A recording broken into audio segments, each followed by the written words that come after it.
السلام عليكم ورحمة الله وبركاته. نحمده ونستعينه ونستغفره ونؤمن به ونتوكل عليه ونعوذ بالله من شرور أنفسنا ومن سيئات أعمالنا. من يهد الله فلا مضل له ومن يضلل فلا هادي له. أشهد أن لا إله إلا الله وحده لا شريك له وأشهد أن محمدا عبده ورسوله الذي أرسله بالحق بشيرا ونذيرا وداعيا إلى الله بإذنه وسراجا منيرا. فقد قال الله تعالى في كلامه المجيد وفرقانه الحميد. شكرا مشهد بارن أعوذ بالله من الشيطان الرجيم.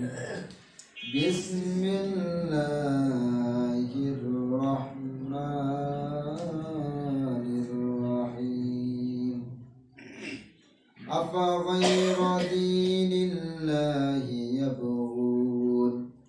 يبغون وله أسلم من في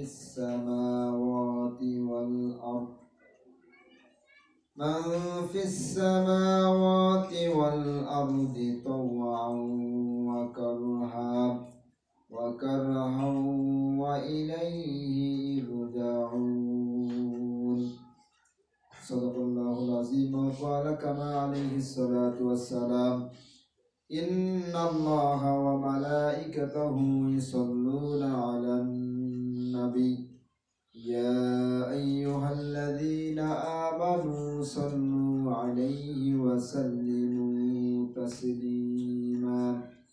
সবাই দরুদ পড়ি। اللهم صل على محمد وعلى آل محمد كما صليت على إبراهيم وعلى آل إبراهيم إنك حميد مجيد. اللهم بارك على محمد وعلى آل محمد كما باركت على إبراهيم وعلى آل إبراهيم إنك حميد مجيد. আলহামদুলিল্লাহ, আমরা মহান রব্বুল আলামিনের দরবারে লাখো কোটি শুকরিয়া আদায় করছি যে রব্বুল আলামিন আমাদেরকে পবিত্র দিনে, পবিত্র মুহূর্তে, পবিত্র সময়ে, পবিত্র জায়গায় আসার এবং বসার তৌফিক দান করেছেন। সেই মহান রব্বুল আলামিনের দরবারে কালিমাতে শুকরিয়া আদায় করছি, সকলে পড়ছি আলহামদুলিল্লাহ।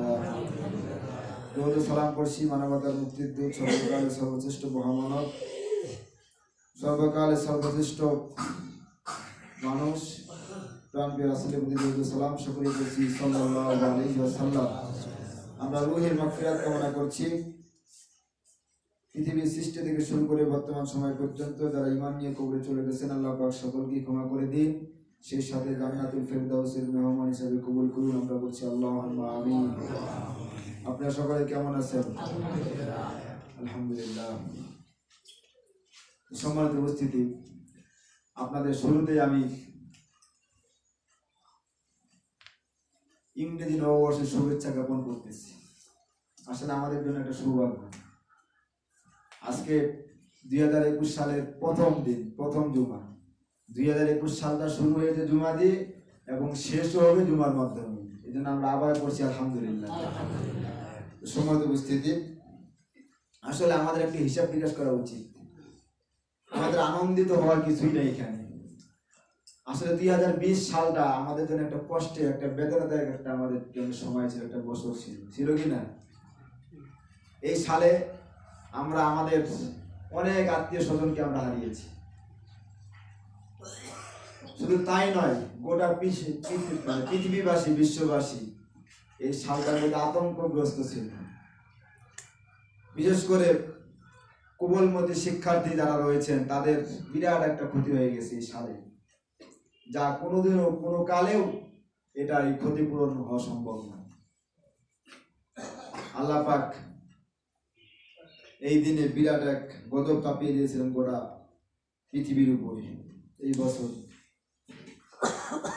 সময় উপস্থিতি, এই জন্য আসলে আমাদের একটু উপলব্ধি করা উচিত, আত্মসমালোচনা করা উচিত যে আমরা কোন পথে হাঁটতেছি আর আমাদের ভবিষ্যৎ দিনগুলো কিরকম যাওয়া উচিত, কিভাবে আমরা কাটাবো, এই জন্য পরিকল্পনা করতে হবে। আবারও যেটা আসলে আমাদের সমাজে অপসংস্কৃতি, 31st নাইট নামে যে অপসংস্কৃতি রয়েছে, এই অপসংস্কৃতি থেকে আমাদেরকে দূরে সরে আসতে হবে। জাতির গজব কেন হয়, এই কারণেই কিন্তু গজব আসলে মূলত আসে। এখানে আমাদের যারা দায়িত্বশীল রয়েছেন, যারা পিতা রয়েছেন, তাদের সকলের এটার জন্য একটা দায়িত্ব রয়েছে, কর্তব্য রয়েছে। তার ছেলে তার মেয়ে কি করতেছে, কোথায় না করতেছে, এগুলো একটু খোঁজ খবর রাখা উচিত। তো যাই হোক, যেটা বলতেছিলাম, আমাদেরকে আত্মসমালোচনা করতে হবে যে বিগত দিনে, বিগত 2020 সালে আমরা যা করেছি, যতটুকু অর্জন করেছি আর যতটুকু আমরা বর্জন করতে পেরেছি, আমাদের 2021 সালে তার চাইতে বেশি অর্জন করতে হবে এবং তার চাইতে বেশি আমাদেরকে বর্জন করতে হবে। আমরা কি অর্জন করব? আল্লাহ রাব্বুল আলামিন যে বিধানগুলো আমাদেরকে দিয়েছেন, যে সিস্টেমগুলো আমাদেরকে দিয়েছেন, যে নিয়ম নীতি আমাদের জন্য দিয়েছেন, সেই বিষয়গুলো আমাদেরকে ফলো করতে হবে, সেই বিষয়গুলো আমাদেরকে আমল করতে হবে। আর যেগুলো সেটা আল্লাহ রাব্বুল আলামিন নিষেধ করেছেন, কোরআনের মাধ্যমে যেগুলো আল্লাহ পাক নিষেধ করেছেন, রাসূল সাল্লাল্লাহু আলাইহি ওয়াসাল্লাম হাদিসের মাধ্যমে যেগুলো থেকে বিরত থাকতে বলেছেন, সেগুলো থেকে আমাদেরকে বিরত থাকতে হবে, এগুলো আমাদেরকে বর্জন করতে হবে। এইভাবে আমাদের সামনে যে বছরটা পড়েছে, নতুন বছর, নতুন সাল, এই বছরটা যেন আমরা সুন্দরভাবে ভালোভাবে কাটাতে পারি। আমরা শুরুতেই মহান রব্বুল আলামিনের কাছে তৌফিক কামনা করে আমরা আমাদের আলোচনা শুরু করব। আমরা আল্লাহ পাকের কাছে দোয়া করব, আল্লাহ পাক যেন আমাদেরকে আমাদের 2020 সাল থেকে, অতীতের সালগুলো থেকে শিক্ষা নিই, 2021 থেকে শুরু করে 2021 সাল থেকে শুরু করে আমরা যেন আমাদের কোরআনের পক্ষে, ইসলামের পক্ষে, বিশেষ করে আল্লাহর জমিন, আল্লাহর রাজকে, আল্লাহর আইনকে প্রতিষ্ঠিত করার জন্য যেন আমরা কাজ করতে পারি। আল্লাহ পাক সকলকে 2021 সালে সেই শপথ নেওয়ার তৌফিক দান করুন। আমরা সকলে বলছি আল্লাহুম্মা আমিন। সম্মানিত উপস্থিতি, আলোচনা চলছিল জীবন বিধান, ইসলাম, কমপ্লিট কোড অফ লাইফ, পরিপূর্ণ জীবন বিধান যাকে বলা হয়েছে। রব্বুল আলামিন বলেন, মা ফাররাতনা ফিল কিতাবি মিন শাই, যে আমি এই কিতাবের মধ্যে এমন কোনো বিধান দেই নাই, এমন কোনো কিছু দেই নাই, এমন কোনো কিছু যেটা তোমাদের জন্য প্রয়োজন নয়। আল্লাহ বলছেন, মা ফাররাতনা ফিল কিতাবি মিন শাই, আমি এই কিতাবে কোনো কিছু বাদ দেইনি। এটা হচ্ছে সূরা আনামের 38 নম্বর আয়াত। কোনো কিছুকেই বাদ দেওয়া হয়নি। যা প্রয়োজন আপনার জন্য, আমার জন্য যতটুকু প্রয়োজন, ততটুকু সম্পূর্ণ রূপে আল্লাহ পাক কোরআনের মাধ্যমে বর্ণনা করেছেন। আর ইসলামকে আল্লাহ পাক আমাদের জন্য নিয়ামত স্বরূপ দান করেছেন। সম্মানিত উপস্থিতি, সেই ইসলাম নিয়ে আলোচনা হচ্ছিল। আমরা গত দুই জুমা থেকে ইসলামের উপর আলোচনা কিছু শুনেছি। আজকে আমি সূরা আল ইমরানের 83 নম্বর আয়াতে কারিমা তেলাওয়াত করেছি। আল ইমরানের 83 নম্বর আয়াতে কারিমা তেলাওয়াত করেছি। এই আয়াতের আলোকে কিছু কথা বলবো। মা তাওফিক ইল্লা বিল্লাহ। আমরা শুরুতে আয়াতের দিকে যাচ্ছি। রব্বুল আলামিন বলেন, আফা গায়রা দীনিল্লাহি ইয়াবগুনা ওয়া লাহু আসলামা মান ফিস সামাওয়াতি ওয়াল আরদি তাওআন ওয়া কারহান ওয়া ইলাইহি তুরজাউন। আল্লাহ বলছেন যে মানুষের আফা গায়রা দীনিল্লাহি ইয়াবগুন, যে মানুষের আল্লাহর দ্বীনকে বাদ দিয়ে কমপ্লিট কোড অফ লাইফ, পরিপূর্ণ জীবন বিধান যাকে বলা হয়েছে, আল্লাহর মনোনীত জীবন ব্যবস্থা বাদ দিয়ে তারা অন্য কোনো কিছু তালাশ করতেছে নাকি? আল্লাহর দ্বীনকে বাদ দিয়া তোমরা কি অন্য কোনো জিনিস তালাশ করতেছো, খুঁজতেছো, অন্বেষণ করতেছো? ওয়ালাহু আসলামা মান ফিস সামাওয়াতি ওয়াল আরদ, অথচ আল্লাহ বলছেন, অথচ মান ফিস সামাওয়াতি ওয়াল আরদ, আসমান এবং জমিনে যা কিছু আছে, তারা ইচ্ছায় অনিচ্ছায় আল্লাহর কাছে আত্মসমর্পণ করতেছে। কারহাউ ওয়া ইলাইহি তাওআউ ওয়া কারহাউ ওয়া ইলাইহি তুরজাউন। তোমরা জেনে রাখো, অবশ্যই অবশ্যই তোমাদেরকে আমার কাছে ফিরে আসতে হবে। তো এখানে এই হচ্ছে আয়াতের সরল অনুবাদ। আল্লাহ বলছেন যে তোমরা আমার দ্বীনকে বাদ দিয়ে, ইসলামকে বাদ দিয়ে অন্য কোনো কিছু তোমরা তালাশ করতেছো, অন্বেষণ করতেছো শান্তির জন্য? তোমরা কি শান্তি পাওয়ার জন্য ব্রিটেনের আইন মানতেছো? ব্রিটিশের আইন মানতেছো, তারপরে ভারতের সেকুলারিজম মানতেছো, সমাজতন্ত্র ইত্যাদি তন্ত্রের মধ্যে তোমাকে অন্বেষণ করতেছো শান্তি পাওয়ার জন্য। আল্লাহ বলছে অথচ তোমাদের সামনে আসমান এবং জমিনে যত সৃষ্টি আছে, যত মাখলুকাত আছে, সবাই কিন্তু ইচ্ছায় অনিচ্ছায় হোক তারা আল্লাহর কাছে আত্মসমর্পণ করতেছে, আল্লাহর বিধান তারা মেনে নিয়েছে। আর জেনে রাখো, অবশ্যই অবশ্যই তোমাদেরকে আমার কাছে ফিরে আসতে হবে, অবশ্যই, কখনো ছাড় পাওয়া যাবে। পৃথিবীতে প্রতিটা মানুষই যে যত বড় নাস্তিক হোক না কেন, সেই একটা বিষয় একমত তারা যে আমাদেরকে মরতে হবে। এই বিষয়ে দ্বিমত আজ পর্যন্ত কেউ করতে পারে না যে আমরা মরবো না। করতে পেরেছে কেউ? বলে কেউ করার মতো কারো কোনো ক্ষমতা নেই, সে যত বড় নাস্তিক হোক না কেন। আল্লাহকে অবিশ্বাস করছে, পরকালে অবিশ্বাস করছে, কিন্তু সে বলে নাই যে আমি মরবো না, সে বিশ্বাস করে যে আমাকে মরতে হবে। 2020 সালের জন্য একটা সুসংবাদ রয়েছে, শেষের দিকে আল্লাহ একটা সুসংবাদ আমাদেরকে দিয়েছেন। সেটা হচ্ছে বাংলার জমিনে একজন আপনার সবচাইতে বড় একটা জাহান্নামের কীট নরপশু আল্লাহ পাক 2020 সালে তাকে শেষ সময় তাকে বিদায় করেছেন বাংলার জমিন থেকে। আপনারা হয়তো বুঝতে পারছেন, রাজধানীতে যার আস্তানা গড়ে উঠেছিল, এখনো আছে আপনার দেওয়ানবাগি, লোকটার নামও নিতে ঘৃণা হয়। সম্মানিত উপস্থিতি, তো আসলে অনেক বড় বড় কথা তিনি বলেছিলেন, বলেন না? আপনারা শুনছেন সবাই, কিন্তু অনেক বড় বড় কথা তিনি বলেছেন, অনেক বড় বড় কথা তিনি বইয়ের ভিতরে লিখেছিলেন, কিন্তু শেষ পর্যন্ত মৃত্যু কি তাকে ছেড়ে দিয়েছে? বলেন, ছেড়ে দেয়নি। এটা সামান্য মামুলি একটা ব্যাপার। আমি প্রায় প্রায় বলে থাকি যে মৃত্যুটা এটা আমাদের জন্য একটা স্বাভাবিক বিষয়, এটা স্বাভাবিক বিষয়। আমি যে মরবো এটা কে না জানে? প্রতিটা মানুষই জানে আমি মরবো, এটা স্বাভাবিক বিষয়। আর আমি যে বেঁচে আছি এটাই হয়তো অস্বাভাবিক বিষয়। আমি এখানে দাঁড়িয়ে আছি, এখান থেকে আমি বাসায় যেতে পারবো কিনা তার কোনো গ্যারান্টি আছে? কিন্তু আমি নামাজ পড়াতে পারবো কিনা, আপনার নামাজ পড়তে পারবেন কিনা তার কোনো গ্যারান্টি আছে? নিশ্চয়তা আছে? তাহলে এটা হচ্ছে আমার কি বলে অস্বাভাবিক বিষয় বেঁচে থাকার, আর স্বাভাবিক বিষয়। তো সম্মানিত উপস্থিতি, আল্লাহ এজন্যই বলছেন যে তোমাদেরকে অবশ্যই অবশ্যই আমার কাছে ফিরে আসতে হবে, কিন্তু এই ফিরে আসার আগে তোমাদেরকে ভালো কাজ করে নিয়ে আসতে হবে। এখন যদি আপনি সেই বিভিন্ন উল্টাপাল্টা লোকের কথাবার্তা শুনে তাদের মুরিদ হন, তাদের কথাবার্তা শুনে ঈমান ধ্বংস করেন, আর অবস্থা যে আল্লাহর কাছে যান, আল্লাহ তখন আপনাকে কি করবে বলে? ফুলের মালা দিবে না জুতার মালা দিবে? জুতার মালাও দিবে না, আপনার জন্য অন্য কিছু ব্যবস্থা করা থাকে। তো যাই হোক, সম্মানিত উপস্থিতি, এটা আমার বলার উদ্দেশ্য ছিল না। আলোচনার বিষয় হচ্ছে ইসলাম। তা আসলে আমাদেরকে ইসলামের পথে ফিরে আসতে হবে, ইসলামের দিকে আসতে হবে। আপনি ইচ্ছায় অনিচ্ছায়, আল্লাহ বলছেন পৃথিবীতে ইচ্ছায় অনিচ্ছায় সমস্ত মাখলুকাত আমাকে আত্মসমর্পণ করতেছে, আমার বিধান মানতেছে, শুধুমাত্র তোমরা অন্য কিছু অন্বেষণ করতেছো শান্তির জন্য। আপনি চিন্তা করে দেখেন, একটু চিন্তা করেন, একটা পাখি যখন সকালবেলা সে বাসার থেকে বেরিয়ে যায়, তখন কি তার সে যখন বাসার থেকে বেরিয়ে যায়, তার বাসায় কিন্তু বাচ্চা থাকে, ছোট ছোট ছানা থাকে, সে কিন্তু খালি পেটে বেরিয়ে যায়। তো তার জন্য কি কোথাও কোনো খাদ্যের গোডাউন মানে মজুত করা আছে? কোনো সরকার তার জন্য রেখে দিয়েছে? বাংলাদেশের সরকার, যে আমার দেশে তো 20 কোটি মানুষ আছে, তো 20 কোটি মানুষের মধ্যে মোটামুটি আপনার কম করে হলেও 50-60 কোটি আপনার পশু পাখি ধরেন ইত্যাদি, আমি এটা আনুমানিক বললাম, আর অনেক অগণিত অসংখ্য।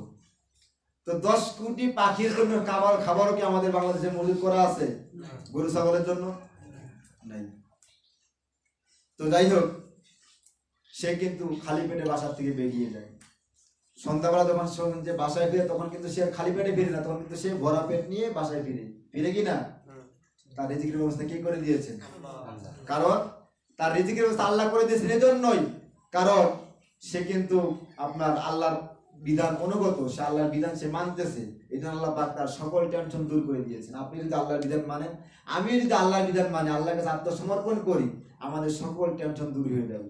আল্লাহ বলছেন ওয়ালা তাহিনু ওয়ালা তাহজানু ওয়া আনতুম লা আলাউনা ইন কুনতুম মুমিনিন, তোমাদের কোনো ভয়ও নাই, কোনো চিন্তাও নাই, তবে শর্ত হচ্ছে একটা, যদি তোমরা মুমিন হয়ে যাবে। আপনি মুমিন হন, আপনার কোনো টেনশন নেই, কোনো ভয় নেই, কোনো সমস্যা নেই। কিন্তু শর্ত হচ্ছে মুমিন হতে হবে। আর মুমিন কি ইসলাম বাদ দিয়ে অন্য কোনো জিনিস মানলে মুমিন হওয়া যাবে? বলে, যদি কেউ বলে যে আমি ধর্মনিরপেক্ষ মতবাদ মানি, আমি মুমিন, সে বলবে সে মুমিন নয়। শুধুমাত্র ইসলাম যারা মানবে, ইসলাম মানার পরে ইসলাম অনুযায়ী যারা চলবে, তারাই হচ্ছে মুমিন। তাছাড়া যত কিছু করুক, অন্য তন্ত্র মানার পরে সে যতবারই হজ করুক, কাবা শরীফের ভিতরে যদি তার মৃত্যু হয়, তারপরে সে ঈমানদার নয়। এটা কোরআনের আয়াত বলতেছে। তো আল্লাহ বলছে ওয়ারযুকহু মিন হাইসু লা ইয়াহতাসিব, আপনি যদি আল্লাহকে ভয় করেন, ওয়া মান ইয়াত্তাকিল্লাহ ইয়াজআল লাহু মাখরাজা, আপনি যে আল্লাহকে ভয় করেন, আল্লাহর অনুগত হন, আল্লাহ বলছেন আমি তোমার জন্য ওয়ারযুকহু মিন হাইসু লা ইয়াহতাসিব, তোমার জন্য এমন এমন জায়গাতে আমি আল্লাহ রিজিকের ব্যবস্থা করে রেখে দিয়েছি, ব্যবস্থা করে দিব, সেটা তুমি কল্পনাও করতে পারবে না। সুবহানাল্লাহ। আপনি যদি আল্লাহর অনুগত হন, আল্লাহ আপনাদের এই ব্যবস্থা করে রেখে দিয়েছে। সম্মানিত উপস্থিতি, আমার আলোচনার বিষয় ছিল ইসলামের বিভিন্ন দিক। আজকে আলোচনার বিষয় হচ্ছে ইসলামের বিভিন্ন দিক সমূহ। আসলে আমি গত সময় বলেছিলাম যে আমাদের সমস্যা তিনটা মূলত। এক নম্বর, কোরআনকে শুধুমাত্র একটা ধর্মীয় কিতাব মনে করা, ইসলামকে শুধুমাত্র অন্যান্য ধর্মের মতো একটা ধর্ম মনে করা, আর মুহাম্মদ সাল্লাল্লাহু আলাইহি সাল্লামকে শুধুমাত্র অন্যান্য ধর্মের নেতার হিসাবে আমরা একটা ধর্মীয় নেতা মনে করা। এটাই হচ্ছে আমাদের সমস্যা, সমাজের সবথেকে মূলত বড় বড় কারণ। তা আমরা শুধুমাত্র ইসলামকে একটা ধর্ম মনে করি অন্যান্য ধর্মের মতো, কিন্তু এটা তা নয়। কমপ্লিট কোড অফ লাইফ, পরিপূর্ণ জীবন বিধান। ইন্নাদ দীনা ইনদাল্লাহিল ইসলাম, পরিপূর্ণ আল্লাহর পক্ষ থেকে মনোনীত জীবন বিধান, জীবন ব্যবস্থা। তো আজকে আসলে আলোচনা যে আপনি ব্যক্তিগত জীবন ইসলাম আপনার জন্য কি দিক নির্দেশনা দিয়েছেন, পারিবারিক জীবনে ইসলাম আপনাকে কি দিক নির্দেশনা দিয়েছেন, সামাজিক জীবনে আপনি কিভাবে ইসলাম মেনে চলবেন, আপনি আপনার সামরিক জীবনে, অর্থনৈতিক জীবনে, আপনার পারিবারিক, বৈবাহিক, অন্যান্য যত জীবন, আন্তর্জাতিক মানে সকল জীবনে আপনি কিভাবে ইসলামকে মেনে চলবেন, ইসলাম কি নির্দেশনা আপনাকে দিয়েছেন, আমাদেরকে দিয়েছেন, এটার উপরে আজকে আলোচনা করব। তো সময়তে উপস্থিত আমরা শুরুতে যাচ্ছি যে ব্যক্তিগত জীবনে ইসলাম আমাদেরকে কি দিয়েছেন, কি দিক নির্দেশনা দিয়েছেন। ব্যক্তিগত জীবনে ইসলাম আপনি কিভাবে চলবেন, কিভাবে মেনে চলবেন। রব্বুল আলামিন বলেন, আলিফ লাম র, কিতাবুন আনজালনাহু ইলাইকা লিতুখরিজান নাসা মিনাজ যুলুমাতি ইলান নূর বিইজনি রাব্বিহিম ইলা সিরাতিল আজিজিল হামিদ। সূরা ইব্রাহিম 1 নম্বর এবং 2 নম্বর আয়াতে কারিমা। এখানে বলেছেন আলিফ লাম র, কিতাবুন আনজালনাহু ইলাইকা লিতুখরিজান নাসা মিনাজ যুলুমাতি ইলান নূর বিইজনি রাব্বিহিম ইলা সিরাতিল আজিজিল হামিদ। যে এটা এমন একটি কিতাব যা আপনার প্রতি নাজিল করা হয়েছে, লিতুখরিজান নাসা মিনাজ যুলুমাতি ইলান নূর, আপনি মানুষদেরকে বের করেন অন্ধকার থেকে, অন্ধকার সমূহ থেকে আপনি মানুষদেরকে বের করে নিয়ে আলোর পথে নিয়ে আসেন। বিইজনি রাব্বিহিম ইলা সিরাতিল আজিজিল হামিদ, তার পথে যিনি মহাপরাক্রমশালী ও প্রশংসার যোগ্য। আল্লাহ বলছেন এই কিতাব আমি আপনার জন্য, আপনার উপর এই জন্য নাজিল করেছি যে আপনি মানুষদেরকে অন্ধকার সমূহ থেকে, আপনি একটু ভাষাটা বুঝুন, আয়াতের ভাষা শুনুন।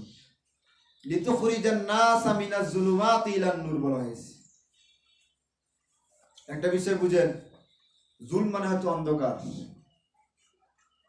রাসূল সাল্লাল্লাহু আলাইহি ওয়াসাল্লাম বলেছেন, আয-যুলমু যুলমাতু ইয়াউমাল কিয়ামা, যে ব্যক্তি জুলুম করে, যে ব্যক্তি মানুষের উপর অত্যাচার করে, অত্যাচারিত হয়, অত্যাচার করে মানুষের উপরে, জুলুম করে, আল্লাহ রাসূল বলেছেন এই জুলুমটা কিয়ামতের দিন তার জন্য অন্ধকার হয়ে দেখা দেবে। যে মানুষের উপরে জুলুম করে, কিয়ামতের দিন জুলুমটা তার জন্য অন্ধকার হয়ে যাবে, কিয়ামতের মধ্যে সে কিছুই চোখে দেখতে পারবে না। তো এই জুলুমের বহুবচন হচ্ছে জুলুমাত। মাদ্রাসা ছাত্র এখানে অনেক আছে, সবাই জানে। জুলম হচ্ছে এক বচন, আর বহুবচন হচ্ছে জুলুমাত। বহুবচন অন্ধকার সমূহ। জুলুম মানে হচ্ছে অন্ধকার, আর জুলুমাত মানে হচ্ছে অন্ধকার সমূহ। আর এখানে এটা শুরুর অংশে এখানে বহুবচন ব্যবহার করা হয়েছে। আর আপনার নূরের অংশ, আলো যেই জায়গায় বলা হয়েছে, অন্ধকার থেকে আলো, সেখানে আল্লাহ পাক এক বচন ব্যবহার করেছে। নূর মানে হচ্ছে আলো, এটা হচ্ছে এক বচন। নূরটা হচ্ছে এক বচন, আর বহু বচন হচ্ছে আনোয়ার। নূর হচ্ছে এক বচন আর বহু বচন হচ্ছে না আনোয়ার। তো আল্লাহ এখানে বলেছেন লিতুখরিজান নাসা মিনাজ জুলুমাতি ইলান নূর, যে আপনি যেন মানুষদেরকে অন্ধকার সমূহ থেকে আলোর পথে নিয়ে আসতে পারেন। তাহলে বোঝা গেল অন্ধকারের পথ হচ্ছে অনেকগুলো। এই আয়াতের ভাষা অনুযায়ী অন্ধকারের পথ হচ্ছে অসংখ্য পথ, আর আলোর পথ হচ্ছে কয়টা? দয়া করে আপনি কি কথা বলবেন না? তাহলে বোঝা গেল অন্ধকারের পথ অসংখ্য পথ হচ্ছে অন্ধকারের, আর আলোর পথ কয়টা? কথা বলেন। একটা। আলোর পথ হচ্ছে একটা, সেই পথের নাম কি? ইসলাম। সেই পথের নাম হচ্ছে ইসলাম। তো আল্লাহ এই জন্যই বলছেন যে আপনি মানুষদেরকে, কোরআনের জন্য আপনার উপরে নাজিল করেছে, আপনি যেন মানুষদেরকে অন্ধকার সমূহ থেকে, বিভিন্ন মানব রচিত বিধান থেকে মানুষদেরকে দূরে সরিয়ে রেখে আপনি যেন আল্লাহর দিকে, আল্লাহর মনোনীত জীবন বিধানের দিকে নিয়ে আসতে পারেন। আর সে আল্লাহটা কিরকম? যে তিনি হচ্ছেন মহাপরাক্রমশালী ও প্রশংসার যোগ্য। আল্লাহ পাক এই বিধান দিয়েছেন আপনার ব্যক্তিগত জীবনে, আপনি আপনার ইসলাম, আপনি সমস্ত পথ রাস্তা বাস্তা সবকিছু পরিহার করে আপনি এক আল্লাহর দিকে ফিরে আসবেন। ইসলামের জন্য আপনাকে ডাকতেছে। মানুষ পাশ্চাত্য পৃথিবী আপনাকে ডাকবে আপনার পৃথিবীর মানুষের দিকে, মানুষের বানানো মতবাদের দিকে, কিন্তু কোরআন আপনাকে ডাকতেছে এক আল্লাহর দিকে, এক ইসলামের দিকে, একটা ধর্মের দিকে, একটা জায়গার দিকে, যে জায়গায় যেটা মানলে দুনিয়াতে আপনি শান্তি পাবেন, মরার পরেও আপনি শান্তি পাবেন, সেই জায়গার দিকে আপনাকে ডাকতেছে। আর আমরা সেই একজনের কথা না শুনে আমরা মানুষের কথাবার্তা শুনে আমরা বিভ্রান্ত হয়ে যাচ্ছি। আজকে আমাদের সমাজে, যেটা না বললেই নয়, আমাদের সমাজে অসংখ্য রাস্তা, অসংখ্য পথ এবং মতের লোক রয়েছে। অসংখ্য পথ তারা তৈরি করেছেন। কারো কাছে 26 তরিকা, 126টা তরিকা, কারো কাছে অসংখ্য তরিকা। কেউ ধরেছে 8 রশি, কেউ ধরেছে 14 রশি, কেউ খাজা বাবার মুরিদ, কেউ নকশাবন্দের মুরিদ, কেউ মুজাদ্দিদের মুরিদ, বিভিন্ন জনের মুরিদ হয়ে গেছে। ইসলাম বলছেন ওয়াতাসিমু বিহাবলিল্লাহি জামিয়া ওয়ালা তাফাররাকু, তোমরা এক আল্লাহর ঐক্যবদ্ধভাবে সবাই সম্মিলিতভাবে একটা রশিকে ধারণ করো, আল্লাহর রজ্জুকে, কোরআনকে ধারণ করো। জামিয়া ওয়ালা তাফাররাকু, পরস্পর বিচ্ছিন্ন হয়ে যেও না। আর অনেক মানুষ, আল্লাহ বলছেন, কোরআন বলছে এই কথা, যা একটা কোরআনের দিকে ফিরে আসো, আর আপনি মানুষের দিকে ফিরে যাচ্ছেন 126 তরিকা। আসলে আল্লাহ এখানে দিলেন যে একটা আলোর পথ হচ্ছে একটা, মুক্তির পথ হচ্ছে একটা, আর তারা পথ আবিষ্কার করলো কয়টা? 126টা। আপনি তো আপনার কমন সেন্স দিয়ে চিন্তা করেন। ওই যে যারা আবার পীর সাহেবের মুরিদ আছে, মন খারাপ করবেন না কেউ, তারা অনেকে বলে, আপনি যদি বাংলাদেশে আবার এরকম বাবা আছে, তালা বাবা, ল্যাংটা বাবা, কত বাবা, বাবার অভাব নেই আমাদের সমাজে। আসলে সেদিন আমার একটা মোবাইলে একটা ভিডিও দেখলাম, আগে ছিল পীর বাবা, এখন আছে পীর মা। এক মহিলা, সে পীর, সে পুরুষদেরকে এইভাবে বুকে ধরে নিচ্ছে।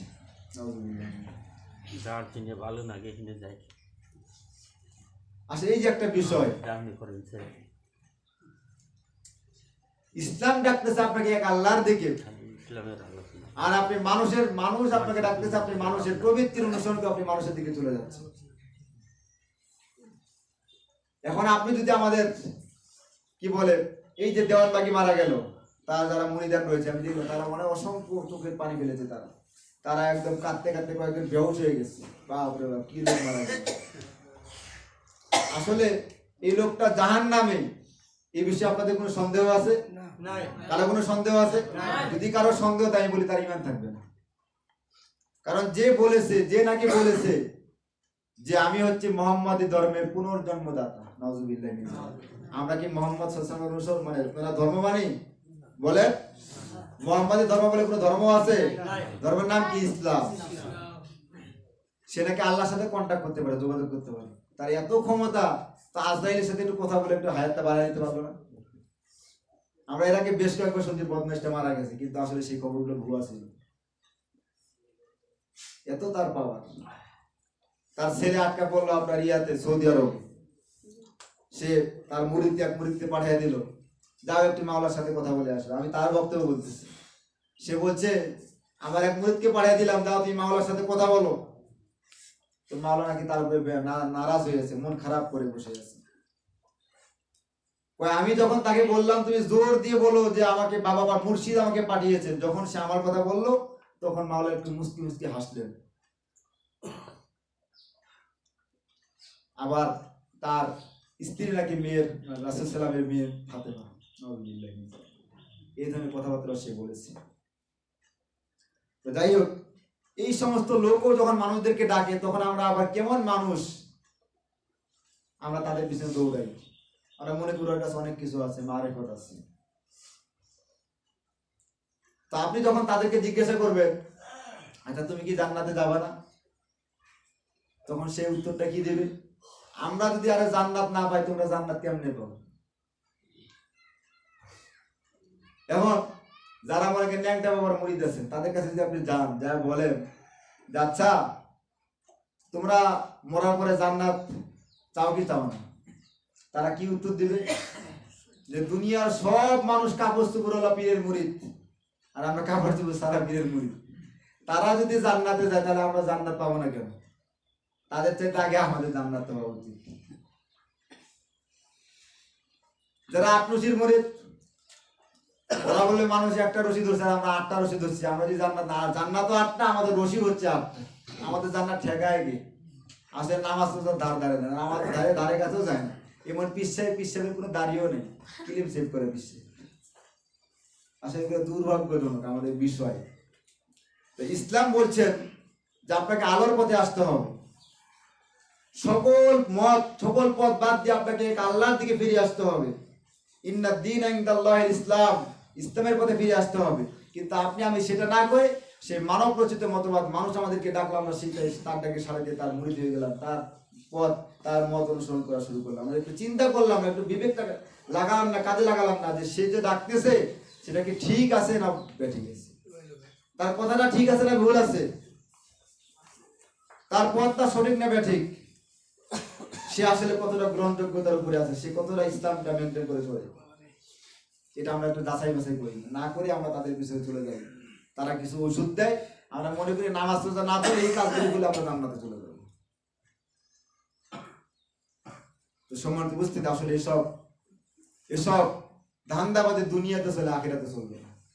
এই ধান্দাবাদে আপনি দুনিয়াতে চালাতে পারবেন, কিন্তু আপনার দেহ থেকে যখন এই প্রাণ পাখিটা উড়ে চলে যাবে, যাওয়ার সাথে সাথে সমস্ত ধান্দাবাজি আপনার বন্ধ হয়ে যাবে।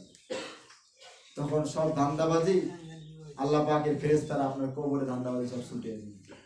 তা আসলে সেই দিন আসার আগে আমাদেরকে সতর্ক হতে হবে, সতর্ক হওয়া উচিত।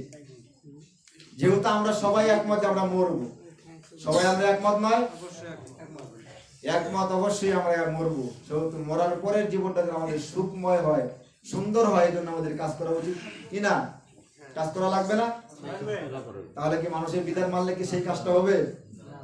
আল্লাহর বিধান মানতে, আমাদেরকে সৃষ্টি করেছেন যিনি, তার কাজে আমাদেরকে করতে হবে, তার পথে চলতে হবে। আল্লাহ পাক সেই ব্যক্তিগত জীবনে আপনাকে এই দিক নির্দেশনা ইসলাম আপনাকে দিয়েছেন। এবার আসেন পারিবারিক জীবনে ইসলাম। আসলে কথা বলতে গেলে অনেক বেশ কয়েকটি পয়েন্ট নিয়ে আসছিলাম, কিন্তু সময় সংক্ষেপ, সময় বলা যাবে না। এগুলা ইনশাআল্লাহ আগামী জুমে আলোচনা করবো। পারিবারিক জীবনে ইসলাম আমাদেরকে কি দিক নির্দেশনা দিয়েছে। তো সম্মানিত উপস্থিতি, যেটা বলতেছিলাম যে আসলে আমাদের ব্যক্তিগত জীবনে আমরা যদি ইসলামটাকে ফলো করি, ইসলামের বিধানগুলো যদি আমরা ফলো করি, কোরআনের বিধানগুলো যদি আমরা ফলো করি, তাহলে আমাদের ব্যক্তিগত জীবন সুন্দর হবে। ব্যক্তিগত জীবন আমাদেরকে পরিচ্ছন্ন হবে। পরিচ্ছন্ন ব্যক্তিগত জীবন করতে হলে অবশ্যই আপনাকে ইসলামের হুকুম আকার, ইসলাম মেনটেন করে চলতে হবে, ইসলামের হুকুম মেনে চলতে হবে। একটু আপনি চিন্তা করে দেখেন, যারা নিয়মিত নামাজ পড়ে, যারা নামাজ পড়ে, এই যে সকালে বা এই শীতের সময়, বিশেষ করে শীতের মুহূর্তে এশার নামাজ এবং ফজরের নামাজ অত্যন্ত কষ্টদায়ক একটি নামাজ। কষ্ট নয় কি? এখানে ইমানের পরীক্ষা, যে আপনি কি ঠান্ডার কাছে হার মানলেন, না আপনি আপনার কি বলে আল্লাহর বিধান আপনি পালন করলেন। এই জায়গায় যদি আপনি আপনার সুন্দর রুজু করে আপনি নামাজ পড়েন, নামাজ পড়ার পরে দেখবেন আপনার কিন্তু নামাজের পরে যদি আপনি ঘুমান, আপনার ঘুমটা সুন্দর হবে, হয় কি না? মন একটা প্রশান্তি লাভ করে, মন একটু ভালো থাকে, সুন্দর থাকে। আর যারা নামাজ পড়ে না, ওই যে একটা কথা বলি যারা নামাজ পড়ে তাদের জীবনটা হচ্ছে পরিচ্ছন্ন জীবন, সুন্দর গোছানো জীবন। আর যারা বেনামাজি তাদের জীবনটা কখনোই গোছানো হবে না, তাদের কোনো কাজ রুটিন মাফিক হবে না। সে চেষ্টা করলে রুটিন করে করলেও তার মানে কাজগুলো রুটিন মাফিক হবে না, কারণ নামাজ হচ্ছে একটা রুটিন আপনাকে শেখায়। নামাজের অনেক উপকারিতা রয়েছে বৈজ্ঞানিক ভাবে।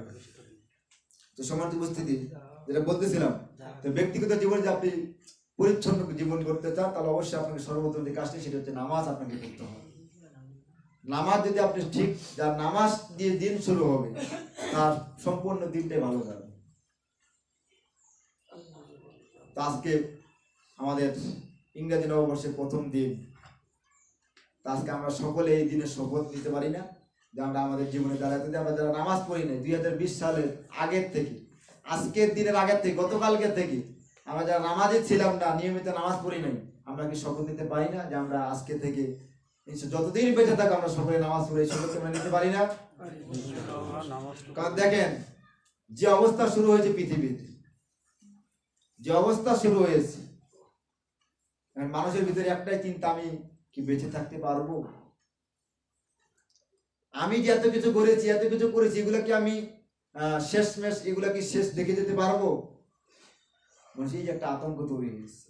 জানি না আল্লাহ এই গজব শেষ হওয়ার পর আর নতুন কোন গজব দিবে কিনা, তবে দিতেও পারে। জাতির যে অবস্থা, জাতির দিকে তাকালে মনে হয় না যে আল্লাহ পাক হয়তো ভালো কিছু করবে, এর চাইতে খারাপ কিছু করতে পারে।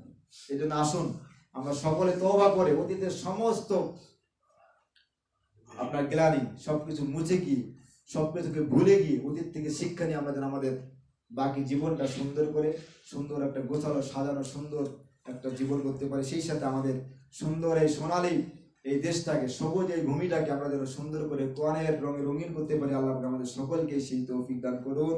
ওয়া তৌফিক ইল্লা বিল্লাহ। আসসালামু আলাইকুম ওয়া রাহমাতুল্লাহি ওয়া বারাকাতুহু। সুন্নাত পড়েন নাই, সুন্নাত পড়েন।